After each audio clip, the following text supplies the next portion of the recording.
ಒಂದೆರಡು ಸೂಚನೆಗಳು ನಿಮಗೆ.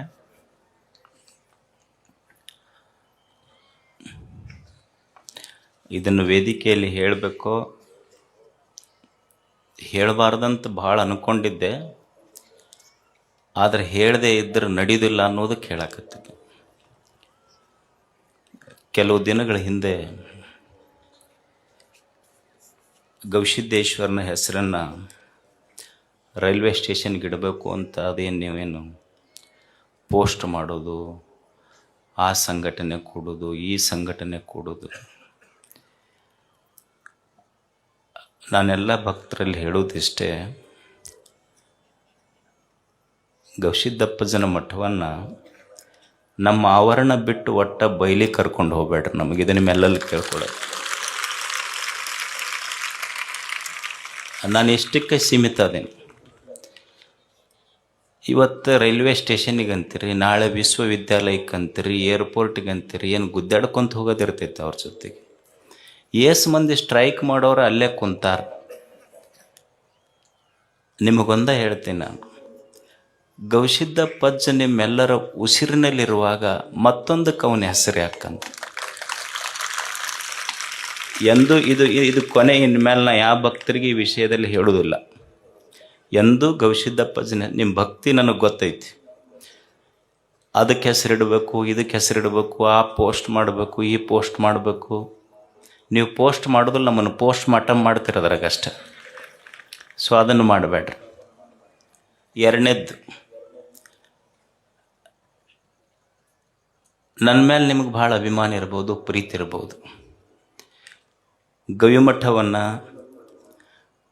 ಇನ್ನೊಂದು ಮಠದ ಜೊತೆ ಹೋಲಿಸುವುದು, ಗವಿಮಠದ ಸ್ವಾಮಿಗಳನ್ನು ಇನ್ನೊಂದು ಮಠದ ಸ್ವಾಮಿಗಳ ಜೊತೆ ಹೋಲಿಸುವುದು, ಕಂಪ್ಯಾರಿಸನ್ ಮಾಡೋದು, ಅದಕ್ಕೊಂದು ಪೋಸ್ಟ್ ಹಾಕೋದು, ದಯವಿಟ್ಟು ಇದನ್ನೆಲ್ಲ ಮಾಡಬೇಡಿ.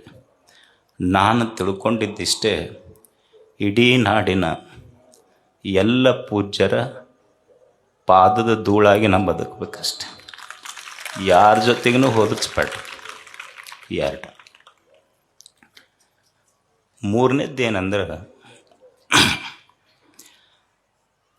ನೀವು ಸುಮ್ಮನೆ ಕುಂದ್ರ ಮಂದೆಲ್ಲ ಅಜ್ಜವ್ರಿಗೆ ಆ ಪ್ರಶಸ್ತಿಗೆ ಹೆಸರು ಕೊಡ್ರಿ, ಈ ಪ್ರಶಸ್ತಿ ಕೊಡ್ರಿ ಅಂತ ಪೋಸ್ಟ್ ಮಾಡೋಕ್ಕೆ ಶುರು ಮಾಡ್ತೀರಿ.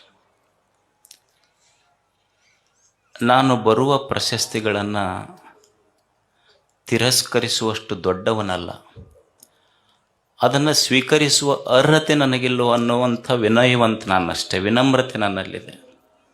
ಆ ಅರ್ಹತೆ ಬೇಕು, ಅದು ನನ್ನಲ್ಲಿಲ್ಲ. ಅದಕ್ಕಾಗಿ ನನಗೂ ದೊಡ್ಡ ಪ್ರಶಸ್ತಿ ಅಂದ್ರೆ, ನೀವೆಲ್ಲ ಪ್ರೀತಿಯಿಂದ ನಮ್ಮ ಅಜ್ಜರಂತ ನಿಮ್ಮ ಎದೆಗೆ ಜಾಗ ಕೊಟ್ಟಿರಲ್ಲ, ಅದು ಭಾಳ ದೊಡ್ಡ.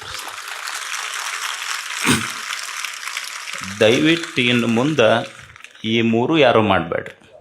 ಅಜ್ಜವರು ನನಗೆ ಹೇಳಿಬಿಟ್ಟಿದ್ದಾರೆ ಇದನ್ನು. ನಾನು ಮಾಡೋದು ಇಷ್ಟೇ ಕೆಲಸ. ಏನು ಅಂದ್ರೆ, ಒಂದು ಪೂಜೆ, ಓದು ಮತ್ತು ಸೇವೆ. ನನಗೆ ಆ ಜಾತಿ, ಈ ಧರ್ಮ, ಆ ಧರ್ಮಗಳ ಗಲಾಟೆಗೂ ಕರ್ಕೊಂಡು ಹೋಗಬೇಡ್ರಿ. ನನ್ನ ಧರ್ಮ ಮತ್ತು ನನ್ನ ಧರ್ಮದ ಪರಿಭಾಷೆ ಏನು ಅಂದ್ರೆ, ಲವ್ ಆಲ್ ಸರ್ವ್ ಆಲ್. ಇದು ನನ್ನ ಧರ್ಮದ ಪರಿಭಾಷೆ ಅಷ್ಟೆ. ಎಲ್ಲರನ್ನು ಪ್ರೀತಿಸು, ಎಲ್ಲರನ್ನು ಸೇವಾ ಮಾಡು. ಇದನ್ನು ಬಿಟ್ಟು ಇದಕ್ಕೆ ಮಿಕ್ಕಿದ ಧರ್ಮದ ಪರಿಭಾಷೆಗಳನ್ನು ತಿಳಿದುಕೊಳ್ಳುವಷ್ಟು ಪಂಡಿತನೂ ನಾನಲ್ಲ. ನನಗೆ ಗೊತ್ತಿರುವುದಿಷ್ಟೇ, ನಾನು ಇದನ್ನು ಮಾಡ್ತೇನೆ. ಇದನ್ನು ಬಿಟ್ಟು ದಯವಿಟ್ಟು ನನಗೆ ಯಾವ ಹೊರಗೂ ಕರ್ಕೊಂಡು ಹೋಗಬೇಡ್ರಿ. ನನಗೆ ಅಜ್ಜರು ಹೇಳ್ಯಾರ, ನಾನು ಎಲ್ಲಿ ನನ್ನ ಶಿಕ್ಷಣ ಸಂಸ್ಥೆಗಳಲ್ಲಿರಲಿ, ಮಠದಲ್ಲಿರಲಿ, ಪತ್ರಿಕೆಯಲ್ಲಿರಲಿ, ನನ್ನ ಫೋಟೋ ಎಲ್ಲಿ ಹಾಕಿಲ್ಲ. ನಾನು ಮಠದಾಗಿರೋದು ಅಜ್ಜರ ಫೋಟೋ ಒಂದೇ ಗದ್ದಿಗೆ. ಯಾರೋ ಕೇಳಿದ್ರೆ ನನಗೆ, ಅಲ್ಲ ಅಜ್ಜರು ನಿಮ್ಮ ಮಠದಾಗ ಫೋಟೋ ಹಾಕಿಲ್ಲ ಅಂತ. ಮತ್ತು ನೀವು ಯಾರ್ದು ನೋಡಿದ್ರಿ ಮಠದಾಗ ಅಂತ ಕೇಳಿದ್ ನಾನು. ಒಬ್ರು ಯಾರೋ ಗುಲ್ಬರ್ಗದಿಂದ ಬಂದಿದ್ರು, ನಿಮ್ಮ ಫೋಟೋ ಕಂಡಿಲ್ಲಲ್ಲ,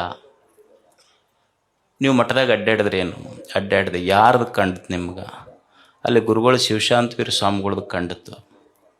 ಅಲ್ಲ, ಮನ್ಯಾಗ ಫೋಟೋ ಯಾರೂ ಇರ್ತಾವ, ಮಾಲಾಕರು ಇರ್ತಾವ, ಆಳ ಮಕ್ಕಳ ಫೋಟೋ ಯಾರು ಹಾಕಿರ್ತಾರೆ? ಯಾರೂ ಹಾಕೋದಿಲ್ಲ.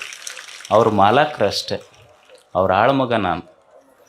ದೇಹ, ಈ ದೇಹದೊಳಗೆ ಜೀವಿರುವಷ್ಟು ದಿವಸ ಅವನ ಸೇವೆ ಮಾಡೋದು ಮತ್ತು ಸಾಧ್ಯ ಇದ್ದಷ್ಟು ನಿಮ್ಮ ಸೇವೆ ಮಾಡೋದು, ಇಷ್ಟು ಬಿಟ್ಟರೆ ಬೇರೆ ಗೊತ್ತಿಲ್ಲ ನನಗೆ. ಮತ್ತು ನನಗೆ ಎಳ್ಕೊಂಡು ಹೋಗ್ಬಿಟ್ರೆ ಒತ್ತಾಯ ಮಾಡಿ. ಅದಕ್ಕೆ ನನ್ನ ನನ್ನ ನನ್ನ ಭಾವನೆಗಳನ್ನು ನೀವು ಅರ್ಥ ಮಾಡಿಕೊಡ್ರಿ ಅಷ್ಟೇ. ಯಾಕಂದರೆ ಸಮಾಜ ಬಹಳ ಸೂಕ್ಷ್ಮವಾಗಿ ಹೋಗ್ತಾ ಇದೆ. ನನಗೆ ಹೊರಗಿನ ವಿಷಯಗಳಲ್ಲಿ ಆಸಕ್ತಿ ಇಲ್ಲ. ತಮಗೆಲ್ಲ ಧನ್ಯವಾದ. ನ್ಯೂಸ್ ಫಸ್ಟ್, ನಿರ್ಭೀತಿಯಿಂದ ನಿಮ್ಮ ಪರವಾಗಿ.